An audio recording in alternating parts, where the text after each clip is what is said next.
Hello students, my name is Devojit Shah and welcome to my YouTube channel Laws of Physics। तो आज के video में हम पहले एरिया वेक्टर का कंसेप्ट डिस्कस करेंगे, उसके बाद हम लोग इलेक्ट्रिक फ्लक्स का कंसेप्ट सीखेंगे। इलेक्ट्रिक फ्लक्स क्या होता है मैं वो एनिमेशन के साथ भी आप लोगों को दिखाने का कोशिश करूंगा। इसके बाद हम लोग इलेक्ट्रिक फ्लक्स के ऊपर कुछ बेस्ट प्रॉब्लम डिस्कस करेंगे और उस प्रॉब्लम को हम लोग कैसे विजुअलाइजेशन के साथ भी समझ सकते हैं मैं वो दिखाने का आप लोगों को बहुत ज्यादा कोशिश करूंगा। तो आज का वीडियो बहुत ही इंपॉर्टेंट और इंटरेस्टिंग होने वाला है। ये वीडियो क्लास 12 हो, नीट हो, जेई मेंस हो, जेई एडवांस हो, हर एक सेक्शन में इलेक्ट्रिक फ्लक्स का जो कंसेप्ट है वो इंपॉर्टेंट है। तो बिना टाइम वेस्ट किए आज का जर्नी स्टार्ट करते हैं। आखिर एरिया वेक्टर है क्या? एरिया वेक्टर सिंपली एक वेक्टर है जिसका मैग्नीट्यूड कितना होता है, सिंपल वो सरफेस को रिप्रेजेंट कर रहा है, तो वो एरिया वेक्टर का मैग्नीट्यूड होगा वो सरफेस का एरिया, और उसका डायरेक्शन क्या होगा, सरफेस के साथ परपेंडिकुलर। अब मान लो कि ये एक रिंग है, तो रिंग का तो कुछ एरिया होगा पाई आर स्क्वायर। अब इस केस में एरिया वेक्टर का डायरेक्शन क्या होगा, मैग्नीट्यूड तो है पाई आर स्क्वायर, सिंपल सर्कल का रेडियस होता है आर, तो एरिया कितना पाई आर स्क्वायर। अब एरिया वेक्टर यही पॉसिबल है इस रिंग के प्लेन के साथ परपेंडिकुलर, तो एरिया वेक्टर ये भी पॉसिबल है इस रिंग के साथ परपेंडिकुलर, और ये भी पॉसिबल है। ठीक है, तो एक वेक्टर हो सकता है ये और एक वेक्टर हो सकता है ये हुआ अपवर्ड, ये हुआ डाउनवर्ड, तो ये दोनों ही है एरिया वेक्टर। ठीक है, तो अगर ये रिंग है, रिंग के केस में एरिया वेक्टर ये भी पॉसिबल है, ठीक है, और ये भी पॉसिबल है। ठीक है, दोनों ही एरिया वेक्टर है और दोनों ही इस रिंग के जो प्लेन है उस प्लेन के साथ परपेंडिकुलर है। मैग्नीट्यूड क्या है, सिंपल इसका पाई आर स्क्वायर। ठीक है, तो इस केस में ये एक रेक्टेंगुलर प्लेट है, रेक्टेंगुलर प्लेट का लेंथ है l, ब्रेथ है b, तो एरिया वेक्टर का मैग्नीट्यूड क्या होगा अगर मैं लिखना चाहता हूं तो a into b। तो एरिया वेक्टर एक हो सकता है इस प्लेट के परपेंडिकुलर जो हुआ इस केस में, और एक हो सकता है नीचे। ठीक है, एक हो सकता है नीचे, एक हो सकता है ऊपर में और दूसरा हो सकता है नीचे, क्योंकि ये दोनों वेक्टर ही परपेंडिकुलर होगा। ठीक है, अगर मेरा हाथ रेक्टेंगुलर प्लेट है तो एक वेक्टर होगा ऊपर में और एक वेक्टर होगा नीचे, दोनों ही एरिया वेक्टर पॉसिबल है डायरेक्शन। ठीक है, अब हम लोग इलेक्ट्रिक फ्लक्स का कांसेप्ट डिस्कस करेंगे। ठीक है, आप लोग एक बार इसको देख लीजिए, मैं इरेज करके लिखता हूं। अब हम लोग स्टार्ट करने जा रहे हैं इलेक्ट्रिक फ्लक्स का कांसेप्ट, और ये कांसेप्ट एनिमेशन के साथ और बहुत शानदार हो जाएगा। ठीक है, तो इलेक्ट्रिक फ्लक्स का कांसेप्ट क्या है, एक सरफेस ले लो और उस सरफेस से कितना इलेक्ट्रिक फील्ड लाइन नॉर्मली पास हो रहा है, वही है इलेक्ट्रिक फ्लक्स। इस डायग्राम को ध्यान से देखो, मैं जो दिखा रहा हूं, इस सरफेस में से 4 इलेक्ट्रिक फील्ड लाइन नॉर्मली पास हो रहा है, तो 4 ही है इलेक्ट्रिक फ्लक्स। और इलेक्ट्रिक फ्लक्स को हम लोग phi से रिप्रेजेंट करते हैं। डेफिनेशन क्या है, number of electric field lines passing normally through that surface placed in electric field. एक सरफेस को इलेक्ट्रिक फील्ड में रख दो, जितना इलेक्ट्रिक फील्ड लाइन नॉर्मली पास हो रहा है वही है इलेक्ट्रिक फ्लक्स का कंसेप्ट। अब इलेक्ट्रिक फ्लक्स कौन कौन से पैरामीटर ऊपर डिपेंड करता है और कैसे डिपेंड करता है ये हम लोग थोड़ा देखेंगे। ठीक है, तो साथ में एक एनिमेशन चल रहा है, आप लोगों को शायद दिख रहा होगा, ये बहुत ही शानदार है। ठीक है, इसको आप देख भी सकते हैं geogebra.com में। ठीक है, तो ये देखो, जितना इलेक्ट्रिक फील्ड लाइन नॉर्मली पास हो रहा है वही है इलेक्ट्रिक फ्लक्स। ठीक है, ठीक है, अच्छा अब देखो, इस केस में इस एरिया से 4 इलेक्ट्रिक फील्ड लाइन नॉर्मली पास हो रहा है, तो फ्लक्स है 4। इस केस में देखो, मैंने इलेक्ट्रिक फील्ड का जो स्ट्रेंथ है वो मैंने अब इंक्रीज कर दिया है, तो क्या होगा, ऑब्वियसली इस सरफेस के थ्रू इलेक्ट्रिक फील्ड लाइन बढ़ जाएगा, और इस केस में फ्लक्स 4 से चेंज होकर 6 हो गया। देखो काउंट करो, 1 2 3 4 5 6। ठीक है, जस्ट एक मैंने डेटा लिया है। ठीक है, आप लोगों को समझाने के लिए। और इस केस में मैंने क्या किया है, इस केस में मैंने एरिया को बढ़ा दिया है। ठीक है, एरिया इज इंक्रीज। ठीक है, तो इस केस में एरिया बढ़ाने से क्या होगा, इस केस में एरिया बढ़ाने से ज्यादा इलेक्ट्रिक फील्ड लाइन नॉर्मली पास करेगा। तो देखो 1 2 3 4 5 6 7, तो इस केस में इलेक्ट्रिक फील्ड लाइन 4 से बढ़कर 7 हो गया, ऑब्वियसली तो फ्लक्स बढ़ रहा है। इस केस में जब हमने इलेक्ट्रिक फील्ड का स्ट्रेंथ बढ़ाया तो फ्लक्स भी बढ़ गया, ज्यादा इलेक्ट्रिक फील्ड लाइन नॉर्मली पास हो रहा है। इस केस में जब हमने एरिया इंक्रीज कर दिया तो ज्यादा इलेक्ट्रिक फील्ड लाइन पास कर रहा है, उस केस में भी फ्लक्स 4 की जगह 7 हो गया। ठीक है, तो हम लोग ऐसे लिख सकते हैं कि 5 proportional to electric field, electric field बढ़ाने से फ्लक्स बढ़ रहा है और एरिया बढ़ाने से भी फ्लक्स बढ़ रहा है, ठीक है, क्योंकि पहले 4 था, अब जब हमने एरिया इंक्रीज कर दिया तो इलेक्ट्रिक फील्ड लाइन का नंबर ही बढ़ गया, और इलेक्ट्रिक फील्ड लाइन का नंबर बढ़ने से फ्लक्स भी बढ़ गया, क्योंकि डेफिनेशन तो यही था, क्योंकि एक सरफेस में से कितना इलेक्ट्रिक फील्ड लाइन नॉर्मली पास हो रहा है वही है इलेक्ट्रिक फ्लक्स। तो मैथमेटिकली हम लोग कैसे रिप्रेजेंट कर सकते हैं फाई को in terms of electric field and area vector. तो mathematically flux is represented by phi equal to E dot A. What is E? E is electric field and A is area vector. तो dot product में से cos theta आता है, तो obviously phi क्या है? Phi एक स्केलर क्वांटिटी है, क्योंकि ये एरिया वेक्टर और इलेक्ट्रिक फील्ड के डॉट प्रोडक्ट से आता है, ठीक है। तो आप लोग एक इस बार इसको देख लो। अब हम कुछ स्पेशल केस की तरफ चलते हैं। फ्लक्स का फॉर्मूला क्या है? Phi equal to E dot A, ये cos थीटा। थीटा क्या है? Angle between electric field and area vector. तो मैं एक पेपर लूंगा इस स्पेशल केस को आप लोगों को समझाने के लिए, ठीक है। तो पहला केस में जो इलेक्ट्रिक फील्ड है वो एरिया के साथ पैरेलल है। देखो ध्यान से, जब इलेक्ट्रिक फील्ड एरिया के साथ पैरेलल है तो एंगल बना 90। पैरेलल मतलब जीरो नहीं है इस केस में, ठीक है। मान लो कि इलेक्ट्रिक फील्ड ऐसे है, ठीक है, इलेक्ट्रिक फील्ड जा रहा है इधर, इलेक्ट्रिक फील्ड जा रहा है इधर, तो इस केस में जो एरिया वेक्टर होगा वो इधर होगा। इलेक्ट्रिक फील्ड जा रहा है इधर, ठीक है, और एरिया वेक्टर है इधर। मैं इसको और एक पेन से आप लोगों को समझाने की कोशिश करता हूँ। मान लो कि इलेक्ट्रिक फील्ड जा रहा है इधर, और इस सरफेस का एरिया वेक्टर कौन सा होगा? इस डायरेक्शन में होगा। तो देखो इलेक्ट्रिक फील्ड और एरिया वेक्टर के बीच में एंगल कितना है? ये दो पेन के बीच में एंगल कितना है? 90। इलेक्ट्रिक फील्ड जा रहा है इधर, तो ये ब्लू पेन का जो डायरेक्शन है वो है इलेक्ट्रिक फील्ड का, और इस प्लेन का एरिया वेक्टर कौन सा डायरेक्शन में होगा? ये इस डायरेक्शन में होगा, इस प्लेन से बाहर की तरफ। तो ये दो पेन के बीच में एंगल कितना बना? ये हुआ इलेक्ट्रिक फील्ड और ये हुआ एरिया वेक्टर। एंगल कितना बना? 90, ठीक है। तो इस केस में फ्लक्स जीरो होगा जब इलेक्ट्रिक फील्ड एरिया के साथ पैरेलल होगा, और इस केस में electric field is perpendicular to area. अब मान लो कि इलेक्ट्रिक फील्ड ऐसे है और जो एरिया है वो ऐसे है, तो ये ब्लू पेन का जो डायरेक्शन है वो है इलेक्ट्रिक फील्ड का, और इस सरफेस के लिए एरिया वेक्टर कौन सा डायरेक्शन में होगा? इस केस में इस डायरेक्शन में होगा। ध्यान से देखो, दोनों पेन जो है पैरेलल है। ध्यान से देखो, दोनों पेन जो है पैरेलल है। तो ये हुआ इलेक्ट्रिक फील्ड का डायरेक्शन, और ये ब्लैक पेन रिप्रेजेंट कर रहा है इस एरिया का एरिया वेक्टर। तो ऑब्वियसली देख सकते हो कि दोनों पेन है क्या है? पैरेलल है। तो पैरेलल है मतलब एंगल जीरो है, तो इस केस में फ्लक्स जो होगा वो मैक्सिमम होगा, ठीक है। ये पैरेलल मतलब जीरो मत समझ लेना, पैरेलल मतलब एंगल है 90, तो उस केस में फ्लक्स होगा जीरो।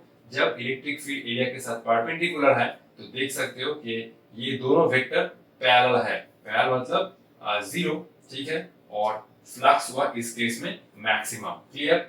अच्छा, इलेक्ट्रिक फील्ड एरिया के साथ पैरेलल है तो क्या हुआ? थीटा को 90 means electric field is perpendicular to area vector, ठीक है। एरिया के साथ पैरेलल है but electric field is perpendicular to area vector. इस केस में इलेक्ट्रिक फील्ड एरिया के साथ परपेंडिकुलर है, लेकिन इलेक्ट्रिक फील्ड एरिया वेक्टर के साथ पैरेलल है। क्लियर? मैं एक बार फिर से आप लोगों को ये समझाता हूँ। पहले केस में इलेक्ट्रिक फील्ड ऐसे था, प्लेन ऐसे था, तो एरिया वेक्टर देख सकते हो क्या है? इलेक्ट्रिक फील्ड के साथ परपेंडिकुलर है, ठीक है। ध्यान से देखना, इलेक्ट्रिक फील्ड एरिया के साथ पैरेलल है लेकिन एरिया वेक्टर के साथ परपेंडिकुलर है। तो ये हुआ एरिया, इलेक्ट्रिक फील्ड इस प्लेन के साथ पैरेलल है लेकिन एरिया वेक्टर के साथ परपेंडिकुलर है, ठीक है।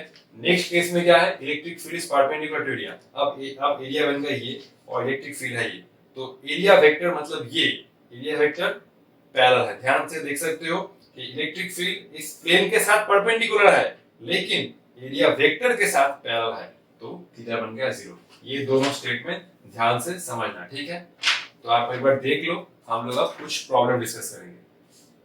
तो इस केस में ये एक स्क्वायर है, स्क्वायर के प्लेन के साथ इलेक्ट्रिक फील्ड है 30 डिग्री एंगल में, तो हमें इस स्क्वायर के थ्रू फ्लक्स निकालना है। अब देखो, अगर ये एक स्क्वायर है, मान लो ये एक स्क्वायर है, तो स्क्वायर के साथ एरिया वेक्टर दोनों ही हो सकता है, ये भी हो सकता है, ये भी हो सकता है। हम लोग कौन सा ले? इलेक्ट्रिक फील्ड है इस डायरेक्शन में, मान लो कि इलेक्ट्रिक फील्ड है इस डायरेक्शन में, और ये जो एंगल है 30 डिग्री। इलेक्ट्रिक फील्ड है इस डायरेक्शन में, और ये जो एंगल बना मेरे हाथ के साथ ये हुआ 30 डिग्री।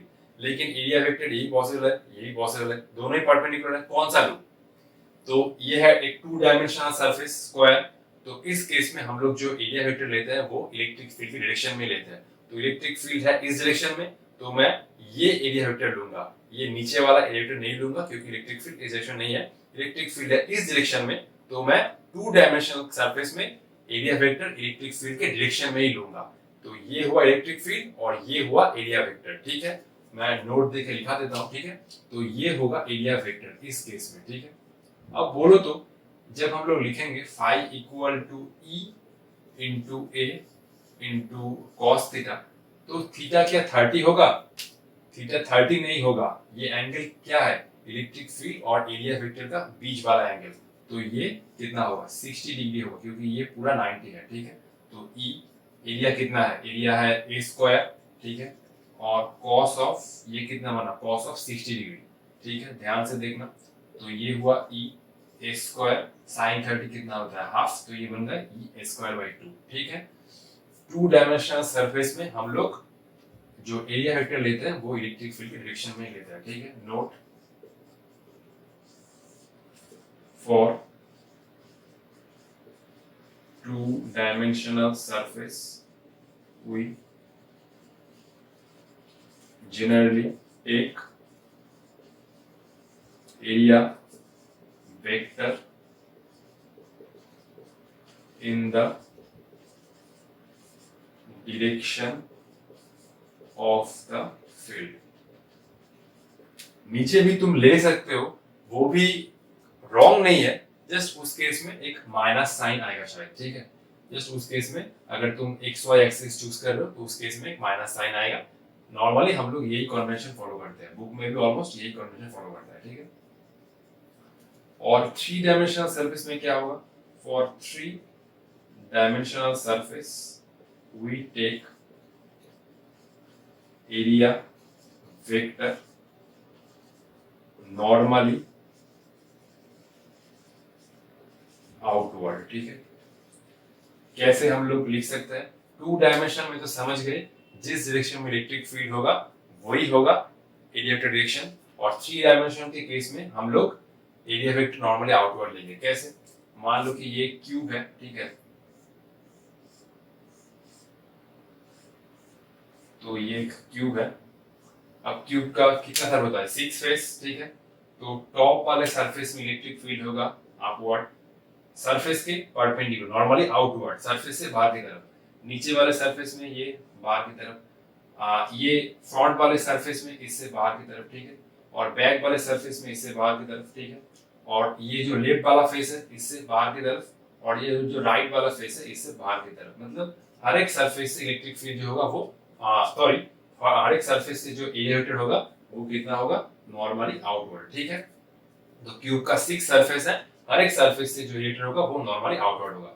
अगर मैं सिलेंडर का बात करता हूँ तो ये हुआ एक सिलेंडर, सिलेंडर का ये दोनों हुआ फ्लैट सरफेस और बीच में बना कर्व सरफेस। तो इस केस में एरिया वेक्टर होगा इस डायरेक्शन में, इस केस में ये होगा एरिया वेक्टर इस डायरेक्शन में, और इस केस में एरिया वेक्टर मैं एक बोतल के साथ आप लोगों को समझा देता हूँ, ठीक है। जस्ट रुको।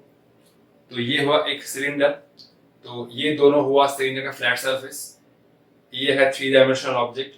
तो 3 डायमेंशनल सरफेस में एरिया वेक्टर नॉर्मली आउटवर्ड, तो इस फ्लैट सरफेस पे होगा एरिया वेक्टर ऐसे, ठीक है, सरफेस से बाहर की तरफ। इस सरफेस में होगा बाहर की तरफ, ठीक है। और कर्व सरफेस में देखो, कर्व सरफेस में ऐसे ऐसे ऐसे ऐसे ऐसे ऐसे, क्योंकि कर्व सरफेस में जो एरिया वेक्टर होता है वो हर एक पॉइंट पे परपेंडिकुलर होता है, ऐसे ऐसे ऐसे ऐसे ऐसे ऐसे ऐसे ऐसे ऐसे ऐसे ऐसे ऐसे। अगर तुम ये पॉइंट ले रहे हो तो इस पॉइंट में इधर होगा, अगर तुम नीचे वाला पॉइंट ले रहे हो तो इस डायरेक्शन में होगा, अगर तुम ये पॉइंट ले रहे हो तो इधर होगा, अगर तुम पीछे वाला पॉइंट ले रहे हो तो इधर होगा, ठीक है। अगर तुम ये वाला पॉइंट ले रहे हो तो इधर होगा, ठीक है। तो पॉइंट के साथ जो एरिया वेक्टर होगा वो ऐसे डायरेक्शन चेंज करता रहेगा, ठीक है, क्योंकि एरिया वेक्टर होता है normally outward in case of 3 dimensional surface, ठीक है। इसको हम प्रॉब्लम से भी समझेंगे, ठीक है। आप लोग एक बार नोट कर लो इसको। यह क्वेश्चन इलेक्ट्रिक फील्ड गिवन है। क्वेश्चन क्या है? Find the electric flux through a surface of area 100 meter square lying in the XY plane, ठीक है। एक एरिया है जिसका जो वैल्यू है 100 मीटर स्क्वायर और ये XY प्लेन में है, ठीक है। अब इस एरिया के थ्रू हमें फ्लक्स निकालना है। तो फ्लक्स का फॉर्मूला क्या होता है? Phi equal to simple E dot A। अब E तो हमें गिवन है 8i cap plus 4j cap plus 3k cap. Area vector का मैं लिख सकता हूँ 100। डायरेक्शन क्या होगा, अब देखो कोई भी एक सरफेस है एक्स वाई प्लेन में, ठीक है, ये हुआ एक्स और ये हुआ कुछ वाई, ठीक है। मान लो कि ये जो पेपर है ये एक्स वाई प्लेन में है। अब एक्स वाई प्लेन एरिया है एक्स वाई प्लेन में। अब एक्स वाई प्लेन के साथ परपेंडिकुलर एक्सिस कौन सा होता है, जेड एक्सिस, और जेड एक्सिस के साथ करस्पॉन्डिंग इन्वर्टेड कितना होता है, के कैप, ठीक है। तो के कैप भी ले सकते हो, माइनस के कैप भी ले सकते हो, ठीक है। के कैप होगा इस डायरेक्शन में ले सकते हो और माइनस के कैप होगा इस डायरेक्शन में, दोनों ही ले सकते हो। नॉर्मली वी टेक के कैप, ठीक है, और माइनस के कैप लोगे तो जस्ट कुछ भी नहीं होगा, जस्ट आंसर माइनस आएगा। तो एक्स वाई प्लेन के साथ जो एक्सिस परपेंडिकुलर है वो है जेड एक्सिस, और जेड एक्सिस के साथ करस्पॉन्डिंग यूनिट कौन सा है, यूनिट के कैप, ठीक है। तो ये बन गया 100 के कैप। तो आई कैप डॉट के कैप, अच्छा क्लास 11 में डॉट प्रोडक्ट सीखे थे, तो dot product sir, dot product अच्छा याद है। तो ये के कैप डॉट के कैप सिर्फ 1 होगा, आई डॉट के जे डॉट के 0 आएगा, ठीक है। तो ये 3 इंटू 100, तो ये बन गया 300, ठीक है। यूनिट क्या होगा, इलेक्ट्रिक फील्ड का यूनिट क्या है, देखो न्यूटन पर कूलम, तो न्यूटन पर कूलम, और एरिया का meter square. Simple, electric field के साथ ये जो एरिया है उसका जो यूनिट है वो लिख दो, ठीक है, सिंपल। तो ये आज का हमारा नेक्स्ट क्वेश्चन, और इस क्वेश्चन में थोड़ा कंसेप्ट अप्लाई करना होगा। इलेक्ट्रिक फील्ड गिवन है, एक स्क्वायर का सरफेस एरिया गिवन है जो है 10 सेंटीमीटर स्क्वायर, लेकिन दो केस है। पहले केस में जो स्क्वायर का सरफेस है वो वाई प्लेन के साथ पैरेलल है। दूसरे केस में the normal to its plane makes a 60 degree angle with x axis. Flux तो निकालना होगा, लेकिन दूसरे केस में जो स्क्वायर का सरफेस एरिया है उसका नॉर्मल एक्स एक्सिस के साथ 60 डिग्री एंगल बना रहा है, ठीक है। तो क्वेश्चन बहुत ही सिंपल है, जस्ट कॉन्सेप्ट अप्लाई करना होगा। तो इलेक्ट्रिक फील्ड तो गिवन है, पहले केस में जो स्क्वायर का सरफेस एरिया है वो कितना है, 10 सेंटीमीटर स्क्वायर। अब सेंटीमीटर स्क्वायर से तो काम नहीं चलेगा, 1 सेंटीमीटर स्क्वायर कितना होता है, ये बनता है 10 to the power -4 meter square. तो 10 सेंटीमीटर स्क्वायर मतलब 10 into 10 to the power -4 meter square, ये बन गया 1 -4 -3 बन गया, ठीक है। It's plane parallel to YZ plane. अगर प्लेन है वाईजेड में, मान लो कि ये वाईजेड प्लेन है, ठीक है, ये कुछ वाईजेड प्लेन है, वाईजेड प्लेन के साथ परपेंडिकुलर एक्सिस कौन सा होगा, एक्स एक्सिस, और एक्स एक्सिस में जो यूनिट वेक्टर होता है वो कितना होता है, आई कैप। तो एरिया वेक्टर को मैं ऐसे रिप्रेजेंट कर सकता हूँ 10 to the power -3 I cap. तो फ्लक्स कितना होगा, फ्लक्स होगा E डॉट ए, ये बन जाएगा 3 into 10 to the power 3 I cap जो है, ठीक है, और ये बन गया 10 to the power of -3 I cap area vector. I cap dot I cap 1, 10 3 -3 cancel, तो ये बन जाएगा 3 newton per coulomb into meter square. Option question B क्या कहना है, the normal to its plane makes a 60 degree angle with x axis. इस case में जो डायग्राम है उसको ध्यान से समझना, ये हुआ सरफेस और ये हुआ जो एरिया वेक्टर इसके साथ नॉर्मल, और ये डायरेक्शन है एक्स एक्सिस, ठीक है। इसको मैंने मान लिया कि ये है मेरा एक्स एक्सिस, मैं मान ही सकता हूँ। और देखो ध्यान से, एक्स एक्सिस में इलेक्ट्रिक फील्ड प्रेजेंट है क्योंकि इलेक्ट्रिक फील्ड का डायरेक्शन है वाई कैप। तो ये हुआ इलेक्ट्रिक फील्ड का डायरेक्शन, ठीक है, ये हुआ इलेक्ट्रिक फील्ड का डायरेक्शन, और ये है एरिया वेक्टर।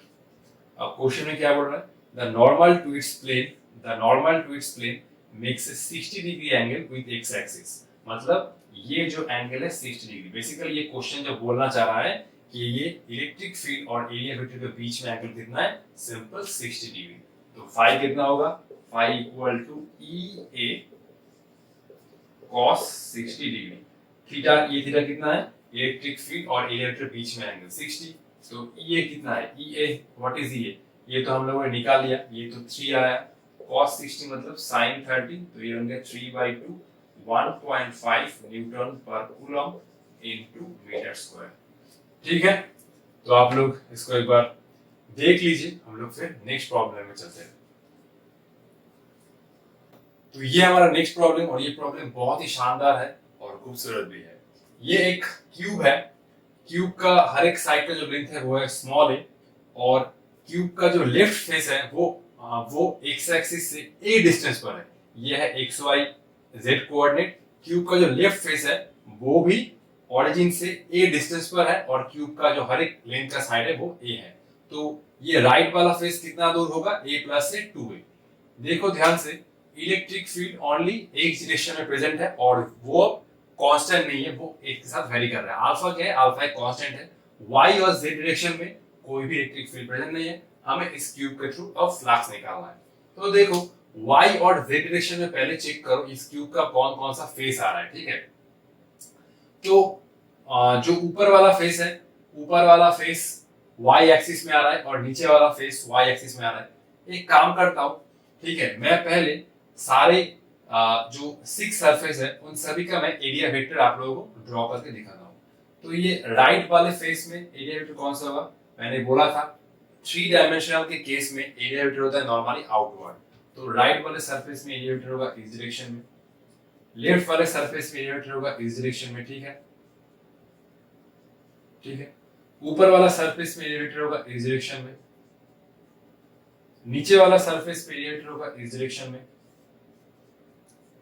अगर ये सामने वाला फेस में एरिया वेक्टर कौन सा डायरेक्शन होगा, सामने वाला फेस में एरिया वेक्टर होगा इस डायरेक्शन में, और जो पीछे वाला फेस है, जो पीछे वाला फेस है इस क्यूब का, उसके लिए जो वेक्टर होगा एरिया वेक्टर वो पीछे की डायरेक्शन में होगा। सामने वाले फेस के लिए इस डायरेक्शन में और पीछे वाले फेस के लिए इस डायरेक्शन में होगा, ठीक है। अगर ये क्यूब का सामने फेस है तो सामने वाले फेस के लिए एरिया वेक्टर इस डायरेक्शन में होगा और पीछे वाले फेस के लिए इस डायरेक्शन में होगा, ठीक है। तो ये होगा इस डायरेक्शन में सामने वाले फेस के लिए, ठीक है, और पीछे वाले फेस के लिए होगा इस डायरेक्शन में, ठीक है। अब देखो ध्यान से, y और z डायरेक्शन में इलेक्ट्रिक फील्ड ही प्रेजेंट नहीं है, तो कौन कौन से सरफेस के थ्रू फ्लक्स जीरो होगा। ये जो टॉप वाला फेस है इसके थ्रू फ्लक्स जीरो होगा और ये जो नीचे वाला फेस है इसके थ्रू फ्लक्स जीरो होगा, क्योंकि फ्लक्स का फॉर्मूला क्या है, सिंपल E डॉट A। तो इलेक्ट्रिक फील्ड ही जीरो है, इलेक्ट्रिक फील्ड ही जीरो है, तो ऑब्वियसली फ्लक्स तो जीरो आएगा, ठीक है। तो ये ऊपर वाला फेस नीचे वाला फेस के थ्रू फ्लक्स जीरो है, क्योंकि ये जो ऊपर वाला फेस है और नीचे वाला फेस है वो y एक्सिस में आ रहा है और y एक्सिस में इलेक्ट्रिक फील्ड जीरो है। और कौन से सरफेस के थ्रू फ्लक्स जीरो होगा, ये जो सामने वाला फेस और ये जो पीछे वाला फेस, ये जो सामने वाला फेस है, ये जो सामने वाला फेस और ये जो पीछे वाला फेस था, पीछे वाला फेस, क्योंकि सामने वाला फेस और पीछे वाला फेस आ रहा है z डायरेक्शन में। एक सा इस डायरेक्शन में मान लो y है ऊपर और z है इस बोर्ड से बाहर की तरफ, एक सा इस डायरेक्शन में y है ऊपर और z है इस बोर्ड से बाहर की तरफ। तो सामने वाला फेस के थ्रू फ्लक्स जीरो होगा क्योंकि इलेक्ट्रिक फील्ड ही एब्सेंट है, और जो पीछे वाला फेस है, पीछे वाले फेस के थ्रू भी फ्लक्स जीरो होगा क्योंकि इलेक्ट्रिक फील्ड ही प्रेजेंट है। तो top surface, bottom surface, front और बैक सरफेस के थ्रू फ्लक्स जीरो होगा। सिर्फ हमें फ्लक्स निकालना होगा ये राइट सरफेस, ये राइट सरफेस और ये लेफ्ट सरफेस, ठीक है। क्यों, क्योंकि ये जो लेफ्ट वाला सरफेस है और ये जो राइट वाला सरफेस है ये आ रहा है एक्स डायरेक्शन में, और एक्स डायरेक्शन में इलेक्ट्रिक फील्ड प्रेजेंट है, ठीक है। इलेक्ट्रिक फील्ड यूनिफॉर्म नहीं है, नॉन यूनिफॉर्म है क्योंकि इलेक्ट्रिक फील्ड एक के साथ वेरी कर रहा है, ठीक है। तो मुझे ये लेफ्ट सरफेस और ये राइट सरफेस के थ्रू फ्लक्स निकालना होगा। तो मैं पहले लेफ्ट सरफेस का बात करता हूँ, लेफ्ट सरफेस। बाकी चारों सरफेस के थ्रू फ्लक्स जीरो होगा, टॉप, बॉटम, फ्रंट, बैक, क्योंकि टॉप्स और बॉटम आ रहा है y एक्सिस में, y एक्सिस में इलेक्ट्रिक फील्ड प्रेजेंट नहीं है, और जो फ्रंट और बैक सरफेस है वो आ रहा है z एक्सिस में, ठीक है। तो z एक्सिस में इलेक्ट्रिक फील्ड प्रेजेंट नहीं है, तो फ्रंट और बैक सरफेस थ्रू भी फ्लक्स जीरो। सिर्फ ये लेफ्ट और राइट के थ्रू फ्लक्स कैलकुलेट करना होगा। लेफ्ट फेस में ध्यान से देखो, इलेक्ट्रिक फील्ड है इस डायरेक्शन में, ठीक है, और लेफ्ट वाला फेस ओरिजिन से कितना डिस्टेंस पर है, लेफ्ट वाला फेस ओरिजिन से डिस्टेंस है a। इलेक्ट्रिक फील्ड कैसे वेरी कर रहा है, x में alpha x to the power of half, ठीक है। तो इस लेफ्ट वाले फेस में इलेक्ट्रिक फील्ड का क्या वैल्यू होगा, simple alpha a to the power half, क्योंकि लेफ्ट वाला फेस ओरिजिन से स्मॉल a डिस्टेंस पर है, ठीक है। तो लेफ्ट फेस में मैं मान रहा हूं इलेक्ट्रिक फील्ड है alpha a to the power of half. अब इलेक्ट्रिक फील्ड और एरिया वेक्टर के बीच में एंगल कितना है, ध्यान से देखो, लेफ्ट सरफेस में इलेक्ट्रिक फील्ड है इधर और इलेक्ट्रिक और एरिया वेक्टर है इस फेस से बाहर की तरफ, नॉर्मली आउटवर्ड। तो थीटा कितना बना, थीटा बना 180, क्योंकि दोनों वेक्टर एंटी पैरेलल है, देख सकते हो, ठीक है। तो फ्लक्स में राइट सरफेस का बात कर रहा हूँ, flux to right, sorry left surface, तो ये बन गया EL into A और ये बन गया cos ऑफ थीटा। EL कितना है, alpha a to the power of half इस सरफेस का एरिया कितना है, क्यूब का अगर साइड होता है a तो एरिया कितना बनता है a स्क्वायर, सिंपल। और cos ये बन गया 180, तो cos 180 माइनस 1 ये बन गया अल्फा टू द पावर 5/2। तो ये हुआ लेफ्ट सरफेस के थ्रू फ्लक्स। अब राइट सरफेस के थ्रू फ्लक्स कितना है, राइट सरफेस के थ्रू फ्लक्स कितना है, पहले देखो राइट वाला जो सरफेस है उस पोजीशन पे इलेक्ट्रिक फील्ड का वैल्यू क्या है। अब देखो ये है ए और ये है ए, तो राइट वाला सरफेस के पोजीशन पे इलेक्ट्रिक फील्ड का जो वैल्यू होगा वो होगा alpha 2a to the power half, क्योंकि ये पूरा डिस्टेंस है 2a, तो ये बन गया alpha 2a to the power of half. अब एंगल कितना है इलेक्ट्रिक फील्ड और एरिया के बीच में, ध्यान से देखो इलेक्ट्रिक फील्ड है इस डायरेक्शन में और इस सरफेस से बाहर की तरफ है एरिया वेक्टर, तो इस केस में जो थीटा होगा वो होगा 0। So flux through right flat surface कितना होगा, फ्लैट सरफेस नहीं, इसको कुछ सरफेस बोल सकते हो, ठीक है। तो फाई आर मतलब फ्लक्स थ्रू राइट सरफेस, तो ये बन गया E R into A into cos theta, तो ई आर है alpha 2a to the power of half, A मतलब a स्क्वायर और cos ऑफ 0 डिग्री, ठीक है। तो ये बन गया √2 alpha a to the power 5/2, 2 to the power half means √2 alpha a to the power half plus a square, ये बन गया a टू द पावर 5/2। तो नेट फ्लक्स कितना होगा, बाकी चारों सरफेस के थ्रू फ्लक्स 0 और नेट फ्लक्स सिंपल एडिशन करके हम लोग निकालेंगे क्योंकि फ्लक्स एक स्केलर क्वांटिटी है। तो नेट फ्लक्स कितना होगा, net flux through cube, net flux 5, net कितना होगा सिंपल 5r प्लस 5a, तो ये बन गया √2 alpha a to the power of 5/2 minus alpha a to the power of 5/2, मैं यहाँ पर alpha to the power of 5/2 common ले रहा हूँ, तो ये बन गया √2 माइनस 1। अब √2 कितना बनता है 1.414, 1.414 माइनस 1 कितना बनता है 0.414, ठीक है 0.414, और ये बन गया alpha a to the power of 5/2। √2 कितना बनता है 1.414, 1.414 से माइनस 1 सब्ट्रैक्ट कर दो, ये आ गया 0.414। तो हमारा जो नेट आंसर है फाई नेट कितना आ रहा है 0.414 alpha a to the power of 5/2, then that is the final answer।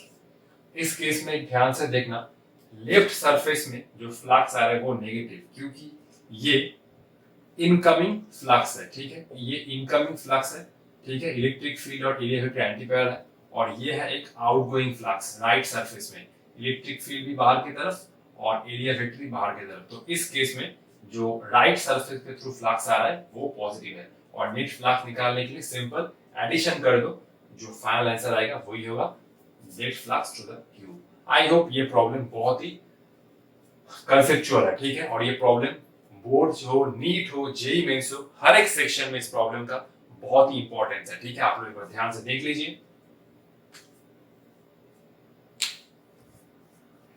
तो ये है एक प्यारा कंसेप्ट, आप लोग एक बार देख लो बहुत ध्यान से।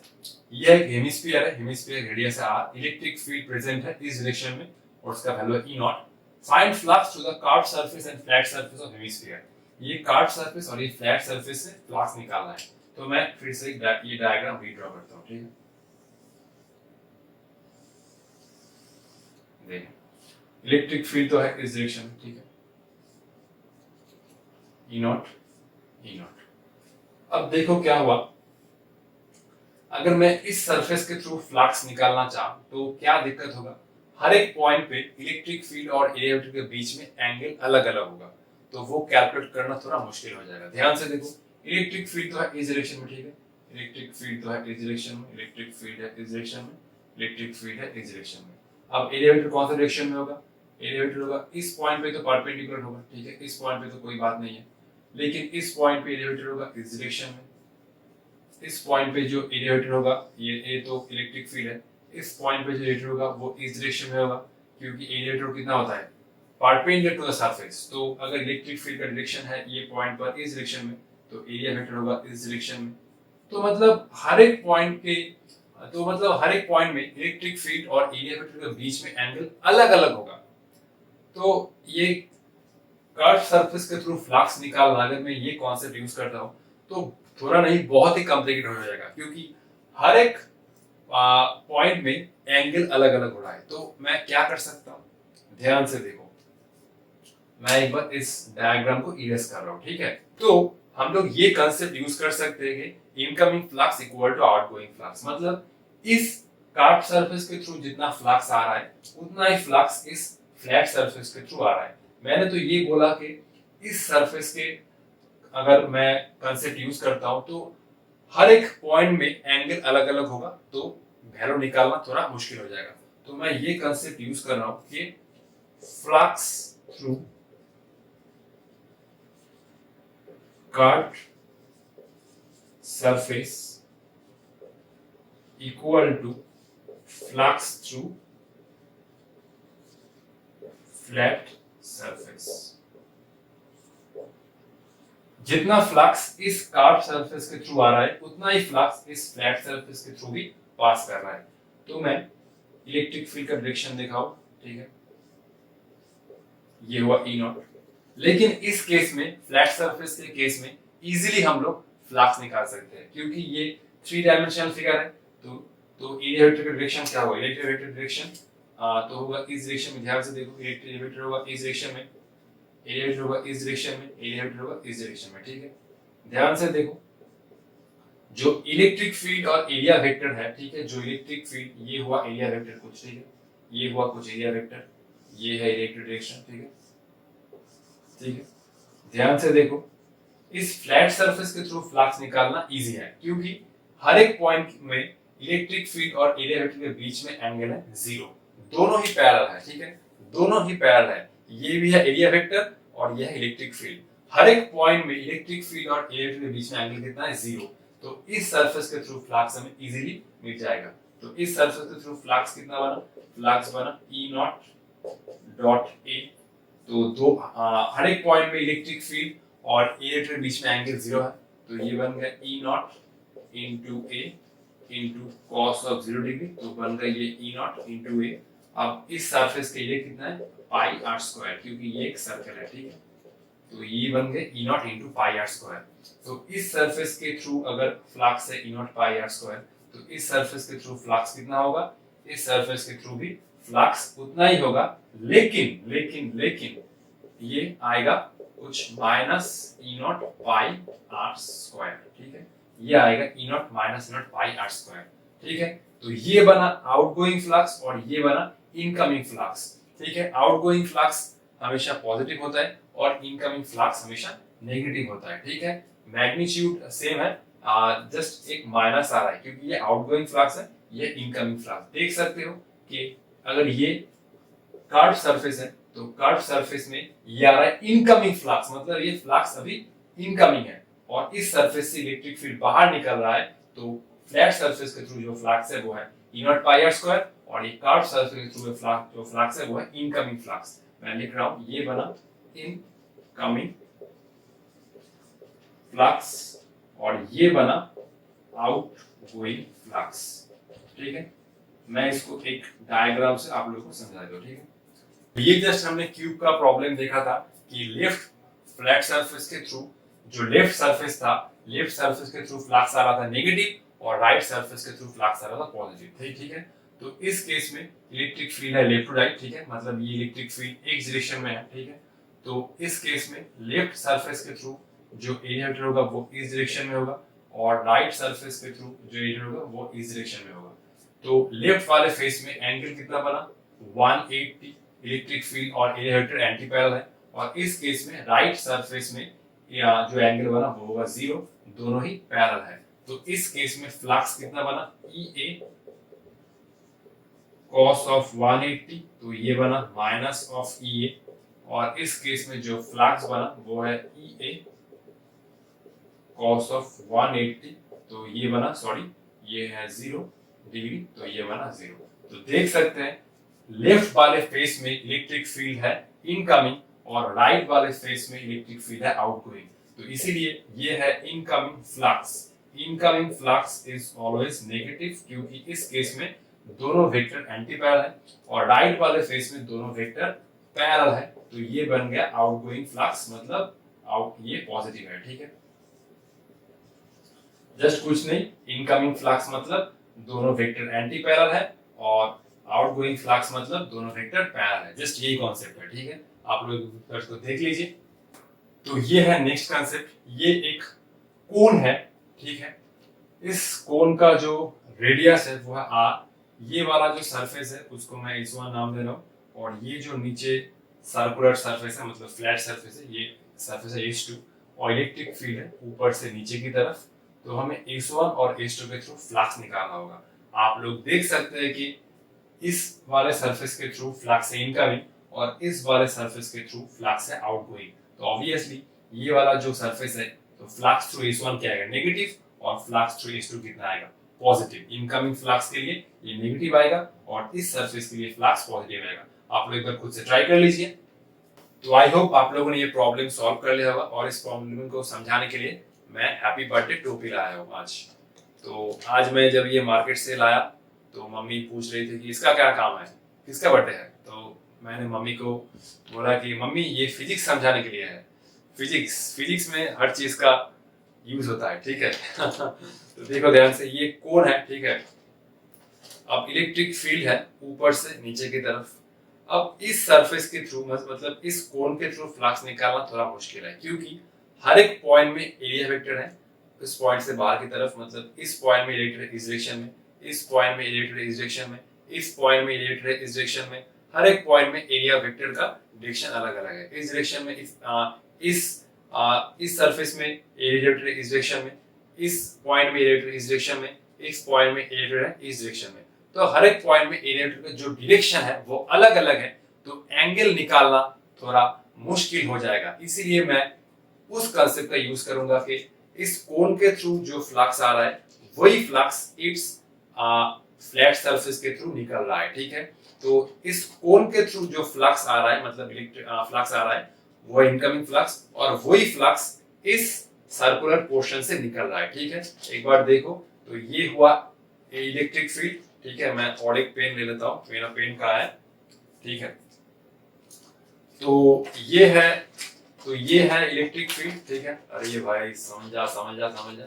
तो ये है कुछ इलेक्ट्रिक फील्ड और ये है एरिया वेक्टर। इस सर्कुलर पोर्शन के हर एक पॉइंट पर इलेक्ट्रिक फील्ड और एरिया वेक्टर के बीच में एंगल कितना है, 0। तो इजीली हम लोग इस फ्लैट सरफेस के थ्रू फ्लक्स निकालेंगे और वही होगा incoming flux. Just incoming flux के आगे एक नेगेटिव लगा देंगे, ठीक है। तो देखो, सर्कुलर पोर्शन में इलेक्ट्रिक फील्ड और एरिया वेक्टर का एंगल सेम है। ये हुआ E नॉट और ये हुआ इलेक्ट्रिक और ये हुआ इलेक्ट्रिक और ये हुआ एरिया का वेक्टर डायरेक्शन। हर एक पॉइंट में देखो इलेक्ट्रिक फील्ड और एरिया वेक्टर के बीच में एंगल कितना है, 0। तो फ्लक्स थ्रू S2 और वही है आउटगोइंग फ्लक्स मतलब E not A cos of 0 degree E not, ठीक है। ध्यान से देखो, हर एक पॉइंट में इस सरफेस के थ्रू एरिया वेक्टर और इलेक्ट्रिक फील्ड सेम डायरेक्शन में है। तो E naught into pi are square, ठीक है, क्योंकि रेडियस है r, और फ्लक्स थ्रू S1, इस कोन के थ्रू जो फ्लक्स होगा वो होगा इनकमिंग फ्लक्स, और इनकमिंग फ्लक्स कितना होगा, इनकमिंग फ्लक्स सेम ही होगा, जस्ट आगे एक माइनस लगा दो, ठीक है। आई होप आप लोगों को ये प्रॉब्लम बहुत अच्छे तरीके से समझ में आया। नेक्स्ट और एक प्रॉब्लम डिस्कस करेंगे, ये भी कोन के ऊपर है, ठीक है। आप लोग एक बार देख लो। तो इस केस में जो इलेक्ट्रिक फील्ड है वो लेफ्ट से राइट की तरफ है, ये तो कोन ही है। अब ये बन गया सरफेस S1, ये बन गया सरफेस S2, और ये सर्कुलर पोर्शन का जो रेडियस है वो है r, ठीक है। एक बार ध्यान से देखो, इलेक्ट्रिक फील्ड ऐसे है, ठीक है। इलेक्ट्रिक फील्ड ऐसे है, इलेक्ट्रिक फील्ड ऐसे है। इस सरफेस और ये वाला सरफेस और ये वाला सरफेस के थ्रू हमें फ्लक्स निकालना है, ठीक है। कैसे निकालोगे, बहुत ही कॉम्प्लिकेटेड है। देखो, हर एक पोर्शन में एरिया वेक्टर ऐसे होगा, ऐसे ऐसे ऐसे ऐसे ऐसे, और इस वाले में भी ऐसे ऐसे ऐसे। ये तो 3 डायमेंशनल ऑब्जेक्ट है। 3 डायमेंशनल ऑब्जेक्ट में एरिया वेक्टर कितना होता है, एरिया वेक्टर जो डायरेक्शन है वो है परपेंडिकुलर टू द सरफेस। तो इस वाले पॉइंट में ऐसे, इस वाले पॉइंट में ऐसे। तो हर एक पॉइंट में इलेक्ट्रिक फील्ड और एरिया वेक्टर के बीच में एंगल अलग अलग होगा, तो थोड़ा निकालना मुश्किल हो जाएगा। हम लोग ये कंसेप्ट यूज करेंगे। देखो, इसको मैं अगर ऐसे करता हूँ, ठीक है, इसको मैं अगर ऐसे करता हूँ, ध्यान से देखो, इस कोण को मैं अगर ऐसे करता हूँ, देखो कोण कोण था पहले ना, अब मैं इसको हटा रहा हूँ, इसका कोई काम नहीं है। पहले ये कोण था, अब मैं अगर इसको ऐसे करूँ तो ये एक ट्रायंगल बन जाएगा। अगर मैं इसको ऐसे काट दूं, देखो ये कोण है, अगर मैं इसको ऐसे ऐसे ऐसे एकदम बीच में से काट दूं तो ये जो मिडिल वाला पोर्शन होगा ये एक ट्रायंगल हो जाएगा। अब देखो ये ट्रायंगल को कैसे हम लोग विजुअलाइज करते हैं, तो अगर मैं इसको ऐसे कंप्रेस करता हूं तो देखो ये एक ट्रायंगल बन रहा है ना, ये एक ट्रायंगल बन रहा है। तो ये ट्रायंगल के थ्रू कितना फ्लक्स होगा वो हम लोग इजीली निकाल सकते हैं, ठीक है। ये वाला सरफेस और ये वाला सरफेस के थ्रू फ्लक्स निकालना था, ये थोड़ा कॉम्प्लिकेटेड है, तो हम लोग ये कंसेप्ट का यूज करेंगे। अगर हम लोग इसको बीच में से काटते हैं तो ये जो बीच वाला सरफेस आएगा वो एक ट्रायंगल का फेस होगा। ट्रायंगल का फेस हम लोग कैसे विजुअलाइज करेंगे, वो हम लोग ऐसे विजुअलाइज करते हैं। देखो ये बन जाएगा मिडिल वाला फेस जो होगा ट्रायंगुलर फेस, ठीक है, ट्रायंगल वाला फेस, ठीक है। अब ट्रायंगल से हम लोग फ्लक्स निकालेंगे और वही होगा इस सरफेस के थ्रू फ्लक्स और इस सरफेस के थ्रू फ्लक्स, ठीक है। एक बार देख लो, तो अगर मैं इसको फिर से रीड्रॉ करता हूं, ठीक है, तो ये हुआ, ठीक है। ट्रायंगल का जो ट्रायंगल कौन सा होगा एक बार देखो, ट्रायंगल होगा ये, ठीक है।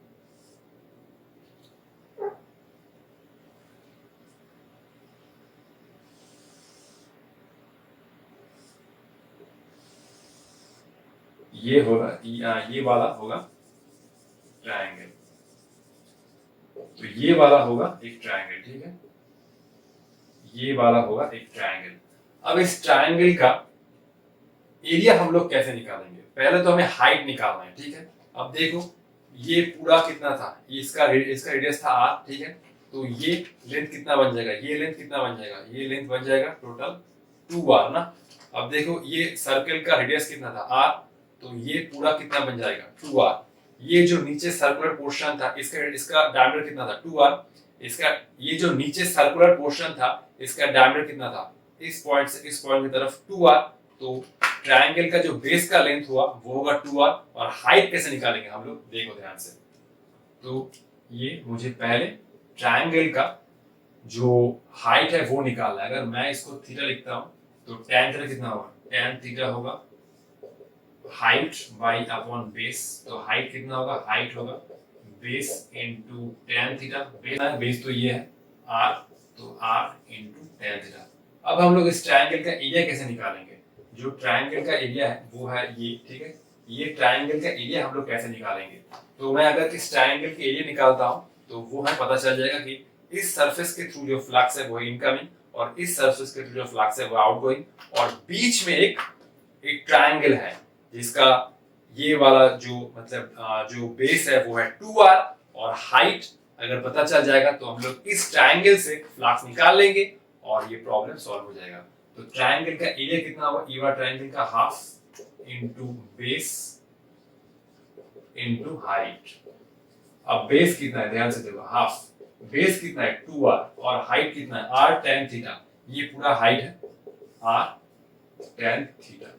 अब क्वेश्चन है ये 2r कैसे आया, ध्यान से देखो, ये पहले एक सर्कल था, सर्कल का जो डायमीटर था वो था 2r, इस एंड से इस एंड तक कितना था 2r। इसी को मैं अगर कंप्रेस कर रहा हूं तो ये बेस कितना बनेगा 2r बनेगा ना, 2r बनेगा, तो ये 2 cancel, r square tan theta आ रहा है। ये जो सर्कल, ये जो ट्रायंगल आ रहा है उस ट्रायंगल का एरिया आ रहा है r स्क्वायर tan थीटा। तो हम लोग इस देख सकते हो, अगर ये ट्रायंगल बना तो ट्रायंगल के केस में इलेक्ट्रिक फील्ड है इधर और एरिया वेक्टर भी इधर है, दोनों ही पैरेलल है, ठीक है। ये हुआ एरिया वेक्टर, और मैं एक पेन ले लेता हूं, ठीक है।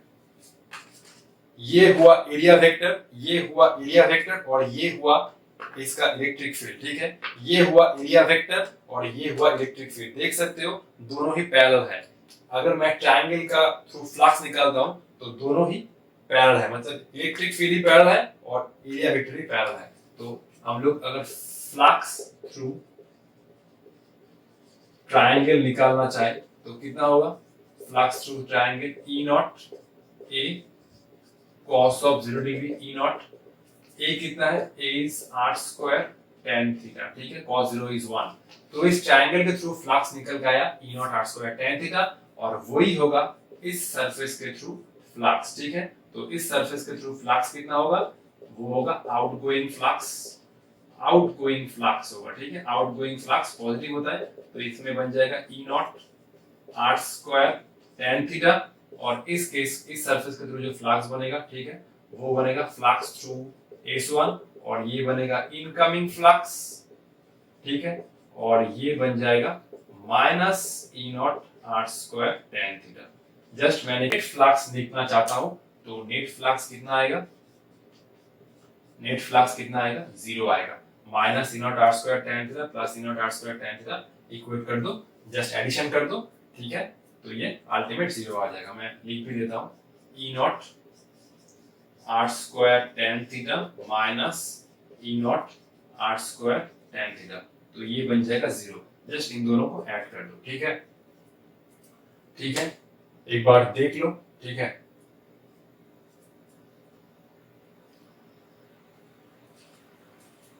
तो ठीक है, आज के लिए इतना ही, मिलते हैं नेक्स्ट वीडियो में। नेक्स्ट वीडियो में हम लोग गॉस लॉ डिस्कस करेंगे, और गॉस लॉ का पूरा कंसेप्ट डिटेल्स में डिस्कस करेंगे। गॉस लॉ बहुत ही इंपॉर्टेंट रोल प्ले करता है कॉम्पिटिटिव सेक्शन में। तो ठीक है, ऑल द बेस्ट।